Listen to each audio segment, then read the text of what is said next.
Assalamualaikum warahmatullahi wabarakatuh.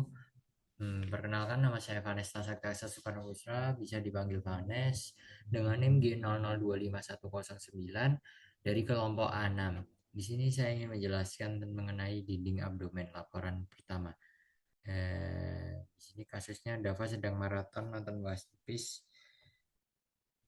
Dari episode 1, ia melihat Zoro sering berlatih angkat beban dan punya perut six pack. Dava juga ingin punya perut six pack seperti Zoro dan memutuskan untuk mulai latihan. Namun ia bingung harus melatih otot apa sehingga ia bertanya pada kamu yang kebetulan sedang mempelajari anatomi abdomen. A. Jelaskan pembagian lapisan dinding abdomen anterolateral dan posterior. B. Jelaskan mengenai sistem otot yang ada di abdomen. C. Jelaskan mengenai organ retroperitoneal dan intraperitoneal. Langsung saja, organ anterolateral ada apa saja sih? Yang pertama ada 7 lapisan. Kemudian yang posterior itu ada 5. Anterolateral bisa di sini ada kulit, fascia superficialis, ini dua fascia, fascia camper dan fascia carpa. Fascia camper ini adalah eh, yaitu mengandung banyak lemak, sedangkan fascia carpa ini lapisannya itu membranosa. Fascia camper ini dia meluas ke arah skrotum, dinamakan fascia dartos, kemudian ke belakang dinamakan fascia coles, dan ke arah paha itu adalah fascia lata. Kemudian fascia scarpa lapisannya membranosa tadi. Ketiga ada fascia profunda. Fascia profunda sendiri adalah eh, merupakan lapisan tipis jaringan ikat yang menutupi muskulus dan terletak tepat di bagian dalam fascia scarpa. Kemudian keempat ada aponeurosis. Itu ada musculo obliquus externus abdominis, musculo obliquus internus abdominis, musculo transversus abdominis, musculo rectus abdominis, musculo pyramidalis abdominis. Yang kelima ada fascia transversalis. Apa sih fascia transversalis itu? Fascia transversalis merupakan lapisan berkelanjutan fascia profundus yang memagari cavitas abdominalis dan berlanjut ke dalam kavitas pelvis, paling terlihat pada sebelah dalam musculus transversus abdominis. Jadi si fascia seperti transversalis ini itu dia berada di antara otot-otot flat muscle. Kemudian kecuali di musculus transversus abdominis ini, dia itu hanya melapisi bagian depannya saja, bagian dalamnya atau belakangnya itu nggak dilapisi. Next, yang keenam ada fascia extraperitonealis. Fascia extraperitonealis adalah fascia ini memisahkan fascia transversalis dengan peritoneum. Fascia ini berisi jaringan lemak. Fascia ke arah sisi anterior tubuh disebut sebagai preperitoneal. Fascia ke arah sisi posterior tubuh disebut retroperitoneal. Terdapat viscera retroperitoneal dan viscera intraperitoneal. Nah, viscera retroperitoneal di sini tuh ada linea arcuata. Linea arcuata sendiri, jika rectus abdominisnya itu berada di atas linea arcuata, dia itu dilapisi oleh peritoneum bagian anterior dan posteriornya. Jika di bawah linea arcuata, maka si rectus abdominis ini hanya dilapisi bagian depannya saja atau anterior, bagian posteriornya nggak dilapisi. Next, yang ketujuh ada peritoneum parietal. Peritoneum dibagi menjadi dua, yaitu ada peritoneum parietal dan peritoneum visceral. Peritoneum parietal itu berada pada dinding, peritoneum visceral itu pada organ. Kemudian ada cavum peritonei. Cavum peritonei mayor ada dua, ada tiga. Ada dua, cavum peritonei mayor, cavum peritonei minor. Di antaranya itu ada foramen epiploica winslowi.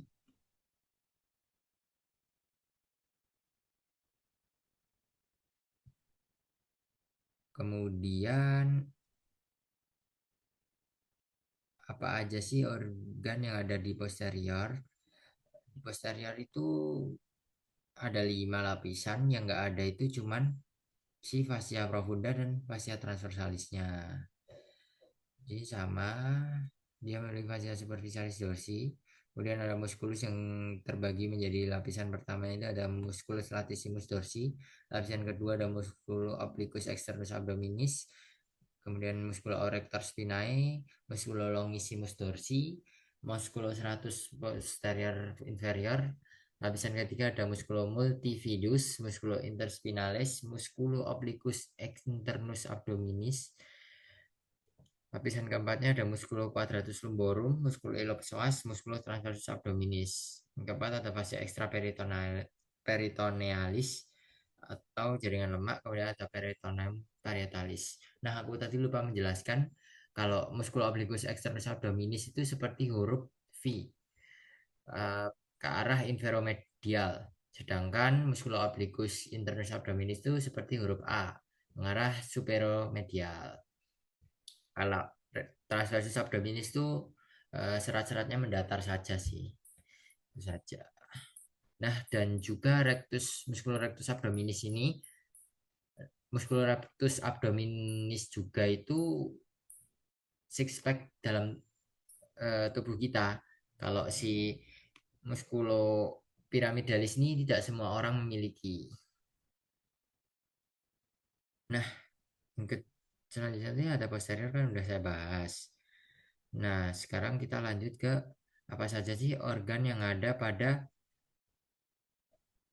visceral retroperitoneal. Di sini ada singkatannya Sedgwicker.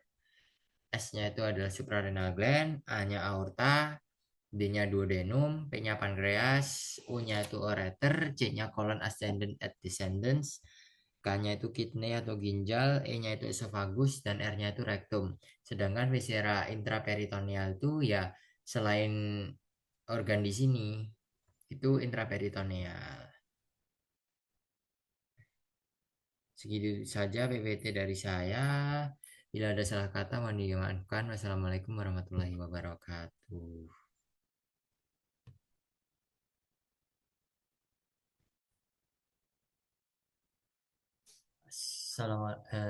Saya di sini melanjutkan laporan yang kedua dan ketiga. Laporan kedua itu ada kasus yaitu Rama gemar menonton Tadoikun di YouTube setelah melihat dia makan mie pedas dan ayam goreng. Rama langsung memasak 2 bungkus mie pedas dan membeli 2 porsi ayam goreng keesokan harinya. Rama curhat ke kamu karena merasakan sakit perut hingga kerongkongannya terasa panas. Kamu pun curiga Rama mengalami GERD. Jelaskan anatomi gaster beserta sphincter yang ada di gaster. Yang pertama, di sini ada bagian-bagian dari gaster. Yang pertama itu ada esophagus. Esophagus itu tempat makanan tuh masuk ke dalam lambung sini. Kemudian di sini ada kardia, gaster. Kemudian di sini ada fundus. Di sini ada korpusnya atau body. Kemudian ada pyloric antrum, kanal pilorik atau pilorus. Kemudian ada incisura angular, kemudian laser curvatu, dan di sini ada duodenum. Yaitu memiliki 2 sphincter. Ada 2 sphincter. Yang pertama itu sphincter yang ada di antara esophagus sama gaster. Namanya itu lower esophageal sphincter. Kemudian yang kedua itu di antara gaster sama duodenum yaitu sphincter pylori. Kemudian lanjut ke laporan yang ketiga. Laporan ketiga, Raka seorang siswa kelas 11 merasa perutnya sakit sejak pagi. Awalnya rasa nyeri muncul di sekitar pusar dan hanya terasa seperti kram ringan. Namun beberapa jam kemudian nyeri tersebut berpindah ke bagian kanan bawah perut dan semakin tajam.